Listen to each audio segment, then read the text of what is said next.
Islamic scholar مفتی محمد یوسف تیبی حفظہ اللہ تعالی، فاضل Medina university.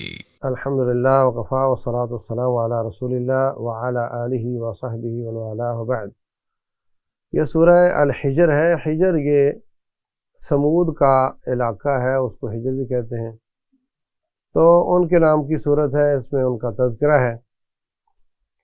عموماً یہ مکی صورت ہے، تو اس میں کفار کی نافرمانیاں اور اس کی آخر میں ان کا انجام کیا ہوا، اس کا تذکرہ ہوا ہے۔ تو اللہ تبارک و تعالیٰ فرماتے ہیں الف لام را تلک آیات الکتاب و قرآن مبین، یہ کتاب کی آیات ہیں۔ ربما یود الذین کفروا لو کانوا مسلمین، یہ جو آج بہت بڑھ چڑھ کر مخالفت کرنے والے ہیں نا، یہ قیامت والے دن ان کی اتنی سزا ہوگی کہ کہیں گے کاش ہم بھی مسلمان ہو چکے ہوتے۔ اے نبی آپ پریشان نہ ہوں، ان کا جو کچھ بھی کرنا ہے یہ سب پچھتانے والے ہیں، آپ حق پر ہیں اور آخر میں جیت آپ کی ہوگی۔ ذرہم یاکلوا ویتمتعوا، چھوڑیں ان کو کھاتے پیتے رہنے دیں، 4 دن کی بات ہے، ان کو اللہ نے مہلت دی ہے، اس کے بعد پھر ان کا ٹھکانہ آگ ہوگا علیہ باللہ۔ پھر ان کے مختلف اعتراضات کا تذکرہ ہے۔ کیا کہتے ہیں؟ یا ایھا الذی نزل علیہ الذکر انک لمجنون، جس پر یہ ذکر نازل ہوا ہے مراد قرآن ہے، تو نعوذ باللہ دیوانہ ہے، اور کوئی فرشتے کیوں نہیں لے آتا ہمارے لیے اگر تو سچا ہے تو؟ اللہ فرماتے ہیں فرشتے تب آتے ہیں جب سزا دینی ہوتی ہے، اور یہ قرآن، یہ ذکر ہم نے نازل کیا ہے، ہم ہی اس کی حفاظت کرنے والے ہیں۔ تو قرآن ذکر ہے، اس کی اللہ حفاظت کرتا ہے۔ حدیث مصطفیٰ صلی اللہ علیہ وسلم بھی ذکر ہے، اس کی بھی اللہ حفاظت کرتا ہے۔ کتاب اور سنت دونوں وحی ہیں، لیکن قرآن تلاوت کی جانے والی وحی ہے اور حدیث تلاوت کی جانے والی وحی نہیں۔ قرآن میں اس کی تلاوت نہیں ہوتی، ورنہ یہ دونوں وحی ہیں اور دونوں ایتھینٹک ہیں۔ اے نبی علیہ الصلوۃ والسلام، آپ دل تنگ نہ کریں، یہ جو مطالبے کر رہے ہیں نا میں پورے کر بھی دوں، فرشتے بھی آ جائیں، اور حتیٰ کہ آسمان کا دروازہ کھل جائے، وَلَفْتَحْنَا عَلَيْهِمْ بَابًا مِنَ السَّمَاءِ، اور اس میں اوپر چڑھ کر دیکھ لیں فرشتے، اور ان کو صاف یقین ہو جائے، وہ فرشتے ان کو بتا دیں کہ واقعتاً یہ نبی سچے ہیں اور اللہ تعالیٰ نے بھیجے ہوئے ہیں، تب بھی یہ کہیں گے ہماری آنکھوں کو خمار چڑھ گیا تھا اور ہمیں سمجھ نہیں آئی، یہ نبی بہرحال سچے نہیں ہیں، وہ یہی کہیں گے الحمد باللہ۔ تو اس کے بعد آسمان کا ذکر آیا، تو آسمان میں ستارے ہوتے ہیں، ان کے 2-3 فائدے بیان کیے ہیں کہ ہم نے آسمان کے برج بنائے ہیں اور اس میں ہم نے ستاروں کی زینت رکھی ہے، اور ہم نے اس کو شیاطین سے محفوظ کیا ہے۔ الا من استرق السمع، مگر جو چوری چھپے جا کر سنتا ہے تو ایک ستارہ آ کر کے اس کو لگتا ہے۔ تو یہ ایک لمبی کہانی ہے، اس کا قرآن حکیم میں متعدد بار ذکر ہوا ہے۔ رسول اللہ صلی اللہ علیہ وسلم فرماتے ہیں کہ جس طرح یہ انگلیوں پر انگلیاں ہیں، ایسے جن شیطان ایک دوسرے کے اوپر چڑھ کر آسمان دنیا تک چلے جاتے ہیں، اور وہاں جو اللہ تعالیٰ فیصلہ فرماتا ہے سن لیتے ہیں، پھر آخری شیطان نیچے والے کو فوراً بتا دیتا ہے اور اس کو ستارہ ٹوٹ کر لگ کر تباہ کر دیتا ہے۔ کبھی وہ بتا چکا ہوتا ہے اور اس کو تباہ کرتا ہے، کبھی بتانے سے پہلے تباہ کر دیتا ہے۔ تو وہ بات جو نیچے لیک ہوتی ہے وہ بھی اللہ تعالیٰ کی آزمائش کے طور پر ہی ہوتی ہے، وہ پامسٹ کے پاس آ جاتی ہے، یہ بنگالی شہباز عامل کے پاس آ جاتی ہے، اور یہ لوگوں کو بتا دیتا ہے کہ اس دفعہ کون جیتے گا، اس دفعہ کون سی جماعت جیتنے والی ہے۔ تو اس کی بات پھر وہ پوری ہو جاتی کیونکہ آسمان کی بات ہے، اور پھر سارا سال، اگلے 4-6 سال وہ اپنا جھوٹ ساتھ ملا کر اپنے مریدوں کو لوٹتا رہتا ہے۔ یہ سب احادیث میں رسول اللہ صلی اللہ علیہ وسلم نے ہمیں بیان فرمائے ہیں۔ تو ستاروں کا ٹوٹنا تو ہم نے بھی دیکھا ہے، آپ نے بھی دیکھا ہوگا، اور اس کے پیچھے وجہ یہ ہوتی ہے آسمان اور پھر پہاڑ، ہم نے زمین کو بنایا، اس میں لوگوں کے لیے رہنے کی جگہ بنائی، ہم نے ہوائیں بھیجیں، اس کے ساتھ ہم نے پودے اگائے، بارش نازل کی، اور ہم ہی زندوں کو مردہ اور مردوں کو زندہ کرتے ہیں، اور ہم ہی ساری کائنات کے وارث ہیں۔ اس کے بعد جنوں اور انسانوں کی پیدائش کا تذکرہ ہے۔ وَلَقَدْ خَلَقْنَا الْإِنسَانَ مِنْ صَلْصَالٍ مِنْ حَمَإٍ مَسْنُونٍ، ہم نے اس کو کھٹکنے والی بدبودار مٹی سے پیدا کیا ہے، اور جنوں کو ہم نے آگ سے پیدا کیا ہے، انسان مٹی سے پیدا ہوا، جن آگ سے پیدا ہوا اور فرشتے نور سے پیدا ہوئے۔ تو جب اللہ تبارک و تعالیٰ نے فرمایا کہ میں ابھی انسان پیدا کرنے جا رہا ہوں، وَإِذْ قَالَ رَبُّكَ لِلْمَلَائِكَةِ إِنِّي خَالِقٌ بَشَرًا مِّن طِينٍ بَشَرًا مِّن صَلْصَالٍ مِّن حَمَإٍ مَّسْنُونٍ، تو جب میں اس کو بنا چکوں تو تم اس کو سجدہ کر دینا۔ تو سب نے سجدہ کیا سوائے ابلیس کے، اس نے سجدہ نہیں کیا اور کہنے لگا جناب میں تو آگ سے بنا ہوں۔ تو اللہ تعالیٰ نے اس پر لعنت کر دی اور اس نے مہلت مانگی، تو قیامت تک کے لیے اس کو مہلت مل گئی، اور اس نے چیلنج دیا کہ میں اللہ تیری مخلوق کو گمراہ کروں گا۔ تو اللہ تعالیٰ یہ سارا قصہ بیان کر کے ہمیں سمجھاتے ہیں کہ اب اس کے چیلنج کو کامیاب نہ ہونے دو اور اپنے رب اور اس کے رسول صلی اللہ علیہ وسلم کی بات کو مانو۔ اگر نہیں مانو گے تو آگ میں جاؤ گے۔ وَإِنَّ جَهَنَّمَ لَمَوْعِدُهُمْ أَجْمَعِينَ، اس کے 7 دروازے ہیں جہنم کے، اور ہر جہنم میں جانے والے اس کی تقسیم ہے کہ کس کس نے کس کس دروازے سے جانا ہے۔ اور اس کے بعد متقین کا تذکرہ ہے، اور وہ جنتوں میں ہوں گے اور چشموں میں ہوں گے اور امن میں ہوں گے، اور اللہ ان کے سینے سے قدورتیں نکال لے گا، ان کو وہاں کوئی تھکاوٹ نہیں ہوگی، اور وہ تکیے لگا کر مقابلے میں بیٹھے ہوئے ہوں گے۔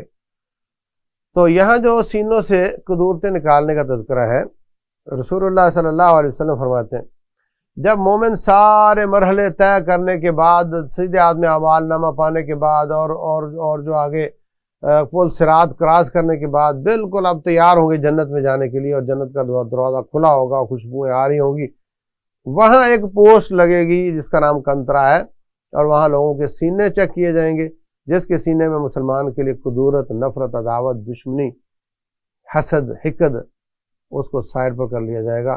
باقی جاؤ، یہ نہیں جا سکتے کیونکہ یہ قدورتیں جنت میں نہیں جا سکتے۔ حتیٰ اذا حُذِّبُوا وَنُكُّوا، پھر ان کو وہاں بیٹھے یا کیا کریں گے، ایک دوسرے دونوں ادھر ہیں، جن دو کی آپس میں لڑائی ہے دونوں ہی سائڈ پر ہو گئے، ایک دوسرے سے معذرت اور سوری کرنے کے بعد قدورتیں نکالیں گے تو پھر ان کو جنت میں جانے دیا جائے گا۔ اتنی دیر کینہ پروری کی، اتنی دیر سینہ جلایا، اتنی دیر کوڑتے رہے، جلتے رہے، فائدہ کیا ہوا؟ آخر پھر نکال کر ہی جانا پڑا۔ تو اس لیے آج ہی ان قدورتوں کو نکال کر اپنے بھائیوں کو معاف کر دو، اس لیے کہ اللہ تبارک و تعالیٰ بڑا بخشنے والا ہے، آپ بھی بخشو۔ نبئ عبادی، میرے بندوں کو بتا دو، انی انا الغفور الرحیم، میں ہی بخشنے والا، رحم کرنے والا ہوں، وان عذابی هو العذاب العلیم، اور میرا عذاب بھی بڑا ہی دردناک ہے۔ اس کے بعد حضرت ابراہیم علیہ السلام کا تھوڑا سا قصہ بیان ہوا ہے۔ ان کے پاس آئے فرشتے مہمان بن کر، تو انہوں نے کھانا پیش کیا، نہیں کھایا، تو کہا ہم آپ کو بشارت دیتے ہیں اللہ تعالیٰ آپ کو بیٹا دے گا۔ کہنے لگے اب بیٹا؟ تو کہنے لگے آپ مایوس بالکل نہ ہو، تو آپ پھر کیسے آئے ہو؟ تو کہا ہم لوط علیہ السلام کی قوم کو تباہ کرنے کے لیے آئے ہیں۔ تو لوط علیہ السلام کے پاس جب وہ فرشتے گئے تو وہ کہنے لگے یہ جوان جو آئے میرے پاس یہ تو اجنبی سے لگ رہے ہیں۔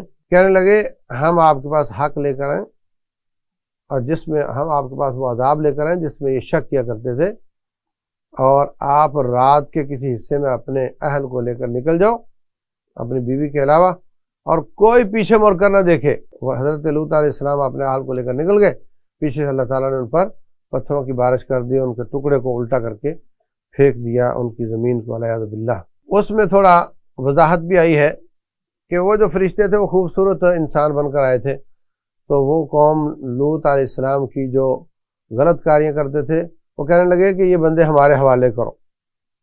تو وہ فرشتوں نے اب اپنی آنکھوں سے دیکھ لیا کہ ان کی حالت کیا ہے، تو اس کے بعد وہ پریشان ہوئے کہ میرے مہمان ہیں اور یہ ان کو لے جانا چاہتے ہیں۔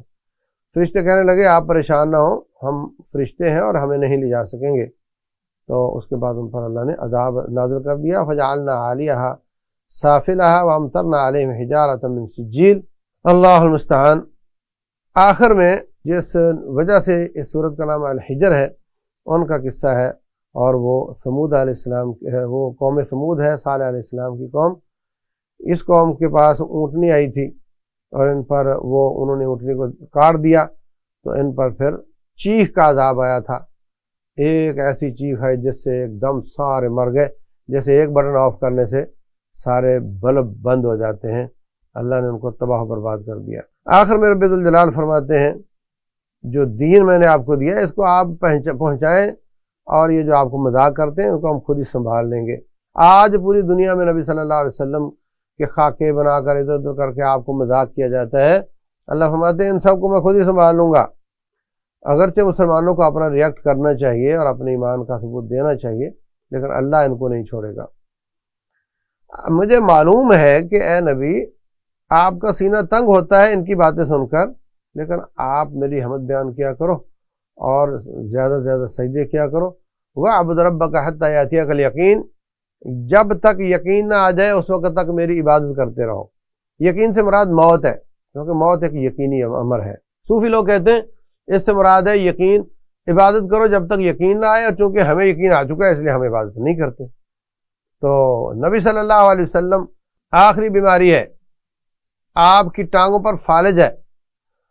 فضل بن عباس اور حضرت علی بن ابی طالب آپ کو اٹھا کر لے جا رہے ہیں، وَرِجْلَاهُ تَخُطَّانِ عَلَى الْأَرْضِ، اور آپ کی ٹانگیں زمین پر لکیر بناتی ہوئی جا رہی ہیں، اور جا کر آپ جماعت کے ساتھ نماز پڑھ رہے ہیں۔ کیا ان کو یقین نہیں آیا تھا نعوذ باللہ کہ تمہیں یقین آ گیا، تم نے عبادت چھوڑ دیا؟ یہ ڈھونک رچاتے ہیں یہ ظالم، ان کا اسلام سے تعلق کوئی نہیں۔ جو رب کی عبادت نہیں کرتے، اللہ کے بتائے عقیدے کو عقیدہ نہیں مانتے، ان کا اسلام سے کوئی تعلق نہیں۔ اس کے بعد سورہ النحل ہے، یہ بھی مکی صورت ہے۔ اس میں زیادہ مسلمانوں کی تسلی اور اللہ تعالیٰ کی نعمتوں کا ذکر ہے۔ اللہ تبارک و تعالیٰ آسمان سے روح نازل کرتا ہے اپنے بندے پر، اس مراد وہی ہے۔ اللہ نے زمین بنائی، آسمان بنائے، انسان کو پانی سے پیدا کیا۔ اب پچھلی صورت میں انسان کو مٹی سے پیدا کیا تھا، اور اس صورت میں کہا انسان کو پانی سے پیدا کیا ہے۔ تو پہلا انسان مٹی سے پیدا کیا، اور اس کے بعد پھر انسانوں سے انسان بنتے گئے، اور وہ پھر پانی کے ساتھ پیدا کرنے کا سلسلہ شروع ہو گیا۔ انسان کے لیے اللہ نے جانور پیدا کیے، اس میں تمہارے لیے گرمی ہے اور فائدے ہیں، تم کھاتے ہو اس کو۔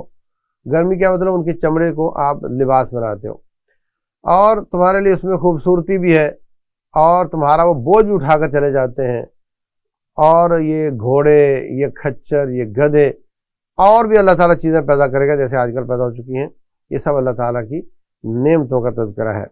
پھر اللہ تبارک و تعالیٰ نے 65 سے 72 نمبر آیت تک بھی مزید نعمتوں کا ہی تذکرہ کیا ہے، اور کچھ کافروں کے برے رویے کا کہ اللہ تعالیٰ کی نعمتیں کھاتے ہیں اور پھر اس کی نافرمانی اور ناشکری کرتے ہیں، اور وہ اللہ کے مقابلے میں اوروں کو پکارتے ہیں۔ اللہ فرماتے ہیں وَالَّذِينَ يَدْعُونَ مِن دُونِ اللَّهِ لَا يَخْلُقُونَ شَيْئًا، جن کو تم اللہ کو چھوڑ کر پکارتے ہو نا، وہ کچھ پیدا کرنے کے نہیں ہیں۔ امواتٌ، وہ تم مردے ہیں، غیر احیاء، زندہ نہیں ہیں۔ وما یشعرون ایان یبعثون، ان کو تو خود پتہ نہیں کہ ان کو کب اٹھا دیا جائے گا۔ ان کو رب کا شریک بناتے ہو۔ بعض لوگ کہتے ہیں جی غیر اللہ سے مراد، من دون اللہ سے مراد بت ہوتے ہیں، لیکن یہاں پہ آپ دیکھ لیں وہ مردے ہیں، زندہ نہیں، اور ان کو اٹھایا جانے کا تصور یہ بتوں کے بارے میں تھوڑے ہوتا ہے۔ جب ان سے کہا جاتا ہے کہ اللہ جو نازل کرتا ہے اس کی پیروی کرو، تو وہ کہتے ہیں یہ تو پرانے قصے کہانیاں ہیں سابقہ قوموں کے، یہ اس میں کیا ہے۔ اس کے بعد کچھ موت کا تذکرہ کیا ہے۔ کچھ لوگوں کی موت آتی ہے اور ظالمی انفسہم، اس حالت میں کہ وہ ظالم ہوتے ہیں اپنے آپ پر، ان کا انجام بہت برا ہوگا، ان کے لیے ٹھکانہ آگ ہوگا، وہ تکبر شمار ہوتا ہے ان کا۔ اور اس کے مقابلے میں للذین اتقوا ماذا انزل ربکم، للذین اتقوا واذا قیل للذین اتقوا ماذا انزل ربکم قالوا خیرا، متقین کے رویے بیان ہوئے ہیں، وہ ان کے لیے دنیا میں بھی اچھائی ہے، آخرت میں بھی اچھائی ہے، اور ان کو جب اللہ تعالیٰ دنیا سے وفات دیتا ہے وہ طیبین حالت میں دیتا ہے، اچھی حالت میں دیتا ہے، اور وہ کہتے ہیں تم پر سلامتی ہو، جنت میں چلے جاؤ، فرشتے ان کو مل کر سلام کہتے ہیں۔ تو دونوں کا انجام اللہ تعالیٰ نے الگ الگ بیان کیا ہے، اور فرمایا کہ ہم نے ہر امت میں رسول بھیجا ہے یہ کہ اللہ کی عبادت کرو اور طاغوت سے بچو۔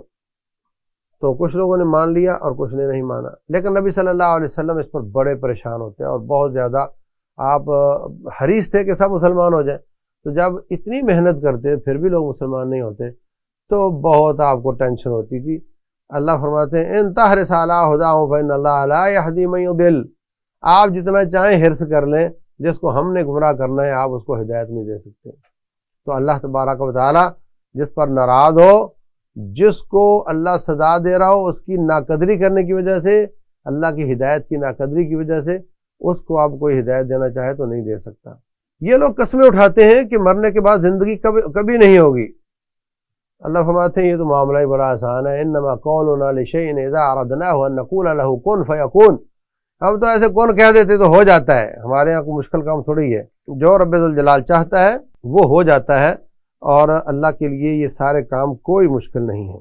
لیکن یہ لوگ دنیا میں بھی اللہ تعالیٰ کی نافرمانی کرنے کے باوجود کہتے ہیں کہ آخرت میں بھی ہمیں اچھا ہی ملے گا، وَيَجْعَلُونَ لِلَّهِ مَا يَكْرَهُونَ وَتَصِفُ أَلْسِنَتُهُمُ الْكَذِبَ أَنَّ لَهُمُ الْحُسْنَى، جھوٹ بولتے ہیں، کہتے ہیں ہمیں بھی آخرت میں اچھا ہی ملے گا، لیکن ان کے لیے کوئی اچھا نہیں ہوگا، ان کو اللہ تعالیٰ دردناک سزا دے گا۔ پھر کچھ اللہ تعالیٰ اپنی قدرتوں کا بیان کر رہے ہیں، اللہ آسمان سے پانی نازل کرتا ہے، اور یہ جو پانی نازل کر کے زمین کو زندہ کرنے کا معاملہ ہے، پیچھے کہا انسان کو پانی سے پیدا کیا، یہ سب دلائل ہیں کہ جیسے اللہ تعالیٰ زمین کو زندہ کر دیتا ہے ایسے انسانوں کو بھی زندہ کر دیتا ہے۔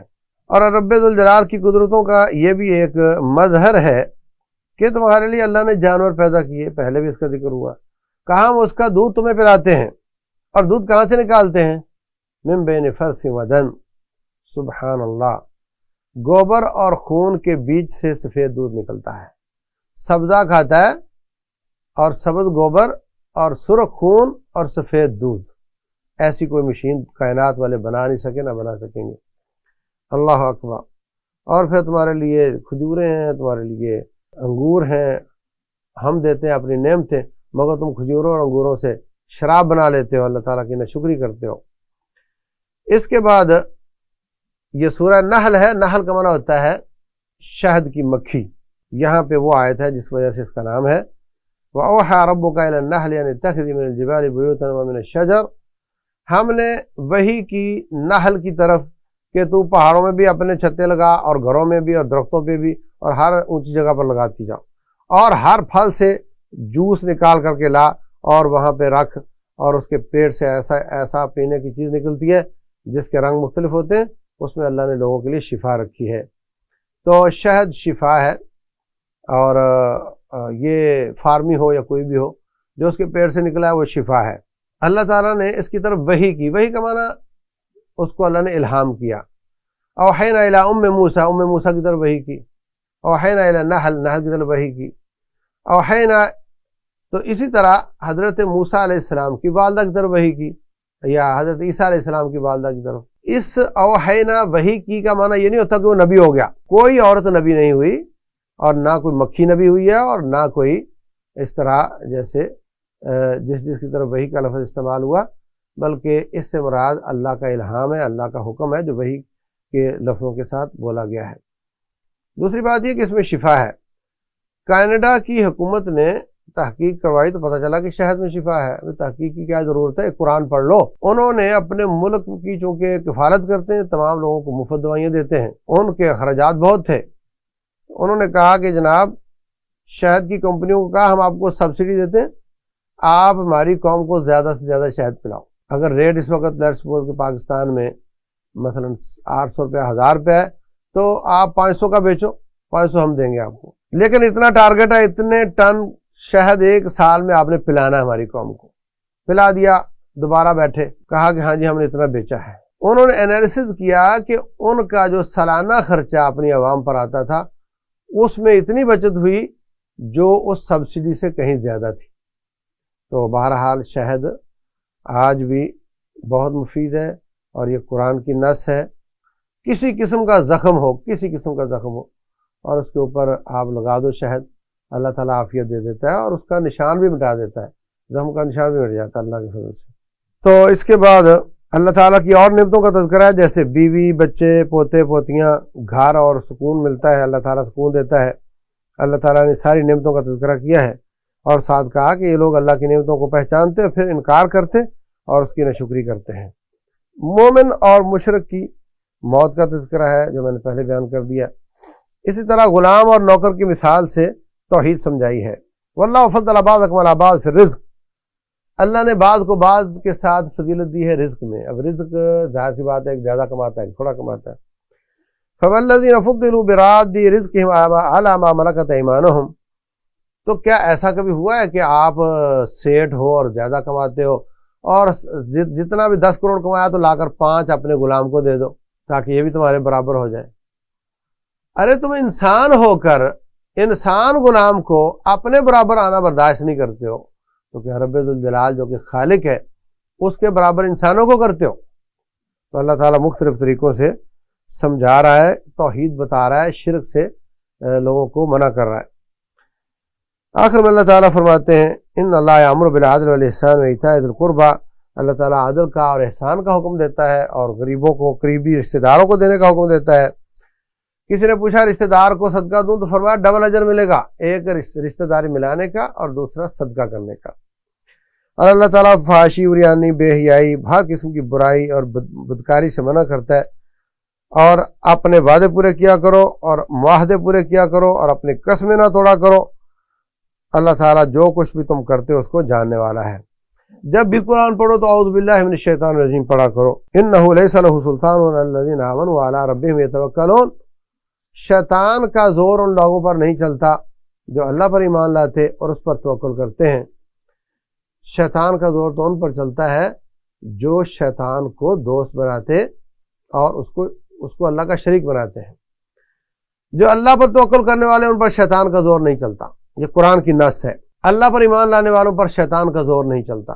آپ ظاہر طور پر دیکھتے ہیں کہ ایک آدمی کہتا ہے اس درخت کی کوئی مسواک کاٹے گا تو اس کا بازو شال ہو جائے گا، اور ہو بھی جاتا ہے، اور دوسرا اس کو جڑ سے اکھیڑتا ہے، اس کو کچھ نہیں ہوتا، کیونکہ جو شیطان پہ توکل کرنے والا ہے اس پر اس کا زور چلتا ہے، جو رحمان والا ہے اس پر اس کا زور نہیں چلتا۔ صبح شام کے اذکار کرو، جو دم روٹین میں ہم بھی بھیجتے ہیں لوگوں کو، وہ آپ سنو کرو، ہر قسم کی شکایت آپ کی دور ہو جائے گی، شیطان آپ کا کچھ نہیں بگاڑ سکے گا۔ اللہ فرماتے ہیں ان کید الشیطان کان ضعیفا، شیطان کا مکر بڑا کمزور ہوتا ہے، اس سے ڈرنا نہیں چاہیے۔ آخر میں اللہ تعالیٰ اپنی طرف بلانے کی اہمیت بیان کر رہے ہیں، ادعو الی سبیل ربک بالحکمہ والموعظۃ الحسنہ وجادلہم باللتی ہی احسن، اللہ کے راستے کی طرف، دلائی کی طرف، مطلب شرک کرتے ہیں، اللہ کے ساتھ بغاوت کرتے ہیں اور اللہ تعالیٰ کی ناشکری کرتے ہیں، غصہ تو بہت آتا ہے مومن کو، مگر گرم نہیں ہونا، بلکہ دانائی کے ساتھ، حکمت کے ساتھ، اچھی نصیحت کے ساتھ ان کو اللہ کی طرف بلاؤ۔